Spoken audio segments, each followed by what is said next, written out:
بسم اللہ الرحمن الرحیم رب اشرح لی صدری ویسر لی امری واحلل عقدۃ من لسانی یفقہوا قولی۔ گزشتہ کلاس میں الحمدللہ ہم نے تجوید کے معنی، اس کی اہمیت اور آداب تلاوت کے متعلق چند باتیں پڑھی تھیں۔ آج کی اس کلاس میں ہم غلطی کے بارے میں معلوم کریں گے کہ علم تجوید میں غلطی کس چیز کو کہا جاتا ہے، قرآن کریم کی تلاوت کے دوران کون کون سی صورتیں ایسی ہیں جن سے ہمیں بچنا چاہیے، ان غلطیوں کا کیا حکم ہے، اور تلاوت کی ان غلطیوں سے ہم اپنے آپ کو کیسے بچا سکتے ہیں۔ سب سے پہلے لحن ایک لفظ لکھا ہے۔ عربی میں لحن لفظ کے دو معنی ہیں۔ ایک معنی آواز، لب و لہجے کو بھی لحن کہتے ہیں، جیسا کہ ہم لفظ سنتے ہیں لحن داؤدی، کہ حضرت داؤد علیہ السلام کا لب و لہجہ، ان کا انداز، ان کی آواز۔ لحن کا ایک دوسرا معنی ہے غلطی۔ علم تجوید میں لحن کا جب لفظ استعمال ہوتا ہے تو عموماً غلطی کے لیے استعمال ہوتا ہے، جس کے متعلق ہم آج کی کلاس میں پڑھیں گے۔ اصطلاح میں لحن کہتے ہیں، ٹرمنالوجی میں، مخارج اور صفات کا خیال نہ کرتے ہوئے تلاوت کرنا۔ دو چیزیں یہاں لکھی ہیں، مخرج اور صفات، ان دو چیزوں کا خیال نہ کرنے کو لحن کہتے ہیں۔ اس کی اقسام، غلطی کی لحن کی علم تجوید میں دو قسمیں ہیں، جن میں سے ایک کا نام لحن جلی اور دوسری کا نام لحن خفی رکھا گیا ہے۔ جلی عربی زبان کا لفظ ہے جس کا معنی ہوتا ہے واضح، اور خفی کا معنی چھپی ہوئی۔ بعض اوقات ان کو بڑی غلطی اور چھوٹی غلطی بھی کہا جاتا ہے، لیکن ایسا نہیں ہے۔ دراصل قرآن کریم کی تلاوت میں، چونکہ وہ اللہ تعالیٰ کا کلام ہے، معمولی سی غلطی بھی گناہ کے اعتبار سے بہت بڑی ہے، اس سے ہمیں بچنا چاہیے۔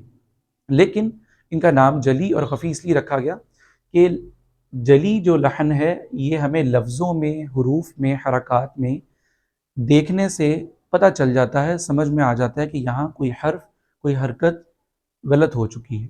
لیکن لحن خفی جو ہے، اس کو معلوم کرنے میں مہارت چاہیے، اس کو پہلے معلوم کرنا ضروری ہے، اس لیے کہ دیکھنے میں، سننے میں یہ بہت معمولی لگتی ہے، لیکن کبھی اس کی وجہ سے معنی میں انتہائی درجہ فساد آ جاتا ہے، جس کی وجہ سے نماز بھی ٹوٹ جاتی ہے، نماز بھی فاسد ہو جاتی ہے، اور انسان بہت بڑے گناہ کا مرتکب ہو جاتا ہے۔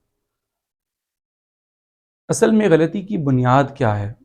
غلطی کیوں ہوتی ہے؟ اس کا ذریعہ کیا ہوتا ہے؟ دو لفظ یہاں لکھے میں نے، مخرج اور صفات۔ مخرج کہتے ہیں کسی حرف کو ادا کرنے کی جگہ۔ تمام حروف تہجی جو منہ میں سے ادا ہوتے ہیں، منہ کے مختلف حصوں سے ادا ہوتے ہیں۔ کچھ حروف گلے کے شروع سے، کچھ حروف گلے کے درمیان سے، کچھ حروف زبان کو دانتوں کی نوک پہ لگانے سے، دانتوں کی سائڈ سے، زبان کے درمیان سے، یعنی حروف مختلف جگہوں سے منہ میں سے ادا ہوتے ہیں۔ منہ میں جس جگہ سے کوئی حرف ادا ہوتا ہے اس جگہ کو عربی میں مخرج کہا جاتا ہے۔ یعنی مخرج کی غلطی تب ہوتی ہے جب ایک حرف کو جس جگہ سے ادا کرنا ہے اس جگہ کی بجائے اسے کسی اور جگہ سے ادا کیا جائے۔ صفات کی غلطی، صفات کوالٹیز، حروف کی بھی مختلف صفات ہوتی ہیں۔ کچھ حروف ایسے ہیں جن کو پڑھتے ہوئے آواز کو موٹا کیا جاتا ہے، کچھ میں آواز کو باریک کر کے پڑھا جاتا ہے۔ کچھ حروف کی یہ صفات ہیں کہ ان کو پڑھتے ہوئے ذرا آواز کو کھینچ کر مد کے ساتھ پڑھا جاتا ہے، کچھ کو پڑھتے ہوئے نرمی کی جاتی ہے، اور کچھ حروف کو سختی کے ساتھ، شدت کے ساتھ ادا کیا جاتا ہے۔ تو یہ دو طرح کی چیزیں ایسی ہیں جن کو ہمیں جاننا ہے اور ان کا حکم معلوم کرنا ہے۔ سب سے پہلے لحن جلی کے متعلق پڑھتے ہیں۔ اس کا حکم جو ہے وہ یہ ہے کہ یہ تلاوت میں لحن جلی کی جو صورتیں یہاں لکھی ہیں، ان میں سے کسی قسم کی غلطی کرنے کا حکم یہ ہے کہ یہ غلطی حرام ہے۔ اگر نماز کے دوران لحن جلی ہو جائے، ان 8 صورتیں جو لکھی ہیں ان میں سے اگر کوئی صورت پیش آ جائے تو معنی اگر بدل گیا، معنی میں فساد آ گیا تو نماز ختم ہو جائے گی، لیکن اگر معنی میں فساد نہیں بھی آتا تو ایک حرام کے ارتکاب کرنے کا اس پہ گناہ ملتا ہے۔ پہلی صورت، حرف کی تبدیلی۔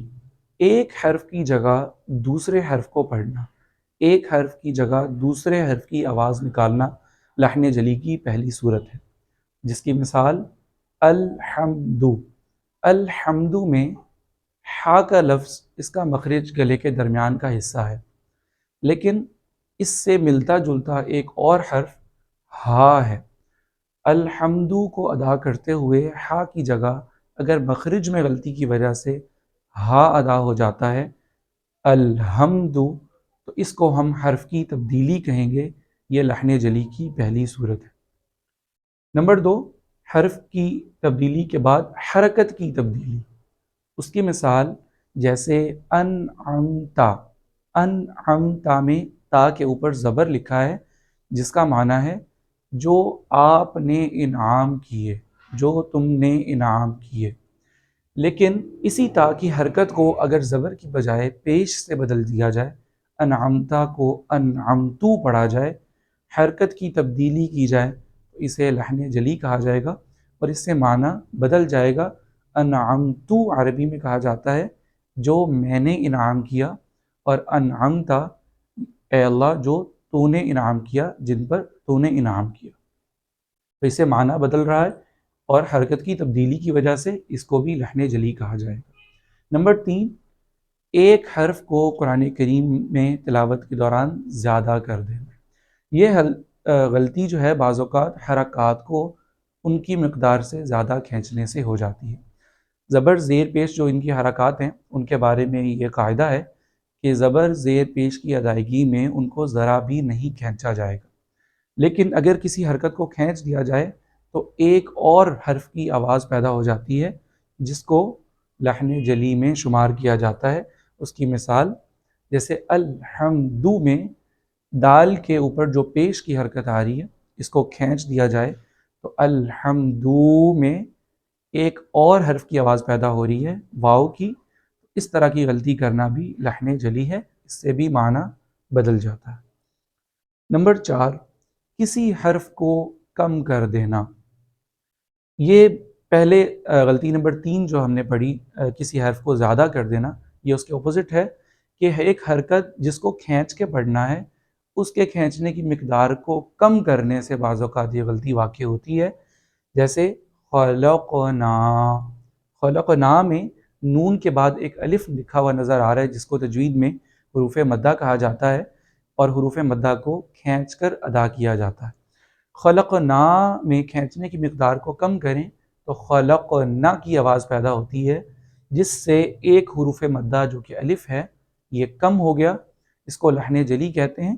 اور اس سے معنی میں کیا فساد واقع ہوا کہ خلقنا کا ترجمہ عربی میں ہم نے پیدا کیا۔ اللہ تعالیٰ فرما رہے کہ ہم نے پیدا کیا، لیکن اس الف مدہ کو نہ کھینچنے کی وجہ سے خلقنا کا جو لفظ ہے یہ جمع مؤنث کے لیے عربی میں استعمال ہوتا ہے، جس کا معنی کہ ان تمام عورتوں نے پیدا کیا، تو معنی میں بہت زیادہ فساد آ گیا، اس کو بھی لحن جلی کی صورتوں میں شمار کیا جاتا ہے۔ نمبر 5، حرکت کو ساکن کرنا۔ زبر زیر اور پیش کو حرکات کہا جاتا ہے، اور حرکت کی ضد، اس کے اپوزٹ جو لفظ استعمال ہوتا ہے وہ جزم یا سکون کا ہے، کہ جس حرف پہ زبر زیر پیش نہیں ہوتی اس حرف کو علم تجوید میں ساکن حرف کہا جاتا ہے، جس کی کوئی اپنی آواز نہیں ہوتی بلکہ اسے پچھلے حرکت والے حرف سے ملا کے پڑھا جاتا ہے۔ اگر قرآن کریم میں کوئی حرف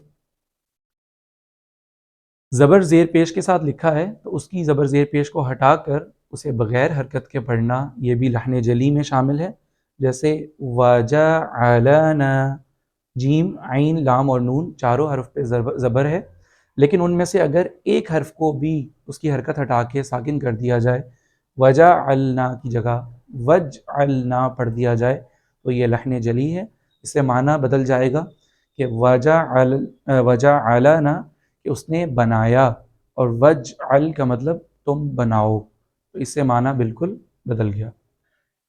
نمبر 6، ساکن پہ حرکت پڑھنا۔ اس سے پہلی مثال میں ہم نے حرکت والے حرف کو ساکن بنانا پڑھا، اور نمبر 6 میں ساکن حرف ہے اور اس کے اوپر حرکت لگا دینا۔ جیسے اہدینا، اس میں ہاں ہمیں ایک ایسا حرف نظر آ رہا ہے جس کی اپنی کوئی حرکت نہیں ہے، اسے پیچھے والے حرف حمزہ کے ساتھ ملا کے پڑھا جا رہا ہے، لیکن اہدینا کو ایہدینا ہا کی الگ سے زبر یا زیر لگا کے پڑھنا، یہ لحن جلی ہے، اور اس طرح کی غلطی کرنا حرام ہے۔ نمبر 7، مشدد حرف پہ نرمی کر کے پڑھنا۔ یہ 3 دندانوں والی ایک شکل جو یا کے اوپر نظر آ رہی ہے، اس کو عربی میں علم تجوید کی زبان میں شد کہا جاتا ہے، اور یہ شد جس حرف کے اوپر آتی ہے اسے ذرا سختی کے ساتھ جماؤ کے ساتھ پڑھا جاتا ہے، جیسے ایاک نعبد۔ لیکن اسی شد کو، شد والے حرف کو جسے مشدد کہا جاتا ہے، بغیر سختی کے نرمی کے ساتھ پڑھا جائے، ایاکا ایاکا، یا پہ سختی نہ کر کے، تو یہ لحن جلی ہے، اس سے معنی بالکل بدل جاتا ہے۔ اس لیے کہ ایاکا کا معنی ہے ہم صرف تیری ہی عبادت کرتے ہیں، لیکن یا عربی میں سورج کو بھی کہا جاتا ہے، شد نہ کرنے کی وجہ سے اس کا معنی ہوگا کہ ہم سورج کی بھی عبادت کرتے ہیں۔ نمبر 8، بغیر شد پر سختی کیے پڑھنا۔ جس پہ شد نہیں ہے، جس کو بغیر سختی کے نرم پڑھنا چاہیے، اس پہ شد والے انداز میں سختی کر کے پڑھنا، یہ بھی لحن جلی ہے۔ جیسے جزاہ، جزا عربی میں بدلے کو کہا جاتا ہے، لیکن زا جس پہ کوئی شد نظر نہیں آ رہی، اس پہ سختی کر کے جزاہ کر کے پڑھنا، اس سے معنی بدل جائے گا۔ تو یہ 8 صورتیں ایسی ہیں جن کو لحن جلی کہا جاتا ہے۔ کسی حرف کو دوسرے حرف سے بدلنا، ایک حرکت کو دوسری حرکت سے بدلنا، ایک حرف کو قرآن کریم کی تلاوت میں زیادہ کرنا، ایک حرف کو کم کر دینا، ایک حرکت کو ایک ساکن سے بدل دینا، یعنی اس کی حرکت کو ہٹا دینا۔ نمبر 6، ساکن کو ہٹا کے اس کی جگہ کوئی حرکت لگا کے، زبر زیر لگا کے پڑھنا، مشدد پر نرمی کے ساتھ بغیر سختی کے پڑھنا، اور بغیر تشدید والے حرف پر جس کو نرم پڑھنا چاہیے اس پہ مشدد کے انداز میں سختی کر کے پڑھنا۔ تو ان 8 قسم کی صورتوں سے تلاوت کے اندر بچنا، ان سے احتیاط کرنا انتہائی ضروری ہے، کیونکہ ان کا حکم حرام کا ہے۔ نمبر 2، لحن خفی، یہ چھپی ہوئی غلطیاں جن کے اندر معمولی سا فرق نظر آ رہا ہوتا ہے، لیکن بعض اوقات انتہائی درجہ معنی بدل جاتا ہے اور انسان گناہ کا مرتکب ہوتا ہے۔ جیسے اس کی چند مثالیں یہاں لکھی ہیں، اور یہ زیادہ تر غلطی ان حروف میں ہوتی ہے جو قریب المخرج ہیں، یعنی جن کی ادائیگی منہ میں قریب قریب کی جگہ سے ہے، تو ان کے اندر بعض اوقات پڑھنے میں معمولی سی صفات کی، زیادہ تر لحن خفی جو ہے یہ صفات کے اندر ہوتی ہے، کہ صفات کے بدلنے سے وہ معنی میں فساد پیدا ہو جاتا ہے۔ جیسے صیف، صاد کے ساتھ ہے، تو اس کی بھی ابتدا سین، سیٹی کے آواز کے ساتھ ہو رہی ہے، لیکن اس کی صفت یہ ہے کہ اس کو موٹا کر کے پڑھا جائے گا۔ صاد کی صفت یہ ہے، لیکن سین کی صفت میں موٹا پڑھنا نہیں ہے، لیکن صیف اور سیف ان دونوں میں ایک صفت یعنی موٹا پڑھنا، اس کو اگر نکال دیا جائے، اس کا خیال نہ رکھا جائے، ان کے معنی میں یہ تبدیلی ہو جائے گی کہ صیف عربی میں گرمی کو کہا جاتا ہے، جبکہ سیف بغیر اس کو موٹا کیے ادا کرنے سے تلوار کو کہا جاتا ہے۔ اسی طرح اس کی ایک اور مثال قوف اور کاف، یہ 2 حروف قریب المخرج حروف ہیں، ان کے اندر بھی اسی صفت کا فرق ہے کہ قوف جس کے اوپر نقطے ہیں اس کو موٹا پڑھا جاتا ہے، جبکہ کاف کو باریک پڑھا جاتا ہے، لیکن اس صفت کا خیال نہ کرنے کی وجہ سے معنی میں قلبن ایک لفظ ہے جس کو عربی میں دل کے لیے استعمال کیا جاتا ہے، لیکن اس صفت کا خیال نہ رکھا جائے تو کلبن کا لفظ عربی میں کتے کے لیے استعمال کیا جاتا ہے، تو انتہائی ترجمہ غلط ہو جائے گا۔ علیم اور علیم، حمزہ اور عین، یہ 2 حرف بھی قریب المخرج ہیں، کیونکہ دونوں حرف گلے سے ادا ہوتے ہیں، لیکن گلے میں ان کے ادائیگی کا مقام ذرا مختلف ہے، کہ عین گلے کے درمیان والے حصے سے، جبکہ حمزہ گلے کے آخر والے حصے سے جو سینے کے قریب ہے وہاں سے ادا ہوتا ہے، لیکن ان کا خیال نہ رکھنے سے ان کے معنی میں علیم علم سے ہے، جو اللہ تعالیٰ کی صفت ہے کہ جاننے والا، علم رکھنے والا، جبکہ عین کے بغیر اگر اس کی مخرج کا خیال نہ رکھا جائے، اس کی صفت کا خیال نہ رکھا جائے، تو علیم دردناک کے لیے عربی میں استعمال کیا جاتا ہے، جو کہ عذاب کی صفت ہے۔ اسی طرح اسمن اور اثمن، جیسا سین اور صاد جو ہے یہ دونوں قریب المخرج تھے، لیکن ان میں ایک صفت کا فرق تھا کہ صاد کو موٹا پڑھا جاتا تھا، جبکہ سین کو باریک پڑھا جاتا تھا۔ لیکن سین اور سا یہ دونوں بھی قریب المخرج ہیں، لیکن ان کے اندر جس صفت کا فرق ہے وہ ہے سختی سے پڑھنا اور نرمی سے پڑھنا۔ سین کی ادائیگی میں ذرا سختی کی جاتی ہے، جبکہ سا کی ادائیگی میں نرمی کی جاتی ہے، اور اس سے معنی میں یہ فرق آ جاتا ہے کہ اسمن سین کے ساتھ عربی میں نام کے لیے استعمال ہوتا ہے، جبکہ سا کے ساتھ اسمن کا معنی ہے گناہ۔ اسی طرح سین اور صاد کی ایک اور مثال نصر اور نصر۔ صاد کے ساتھ اگر نصر ہے تو اس کا معنی مدد ہے کہ اذا جاء نصر اللہ والفتح، جب اللہ تعالیٰ کی مدد آ گئی، جبکہ نصر کا معنی عربی میں گدھ، ایک پرندے کے لیے استعمال ہوتا ہے۔ اور حمزہ اور عین کی ایک مزید مثال اقرب۔ اقرب کا مطلب ہوتا ہے بہت زیادہ قریب جو شخص ہے اسے عربی میں اقرب کہتے ہیں، جبکہ عین کے ساتھ عقرب اگر بولا جائے، گلے کے اندر مخرج ذرا تبدیل کر دیا جائے تو عقرب بچھو کو، ایک نقصان دہ جانور کو کہا جاتا ہے۔ تو یہ لحن جلی اور لحن خفی کی چند صورتیں تھیں جن کو آج ہم نے پڑھا۔ تلاوت کے اندر ان کا خصوصاً بہت زیادہ اہتمام کرنا چاہیے، ان کو یاد کر کے تلاوت کے دوران ان کو اپنے ذہن میں رکھنا چاہیے تاکہ ان غلطیوں سے بچا جا سکے۔ اللہ تعالی ہمیں قرآن کریم کو درست طریقے سے پڑھنے کی توفیق نصیب فرمائے۔ وآخر دعوانا ان الحمد للہ رب العالمین۔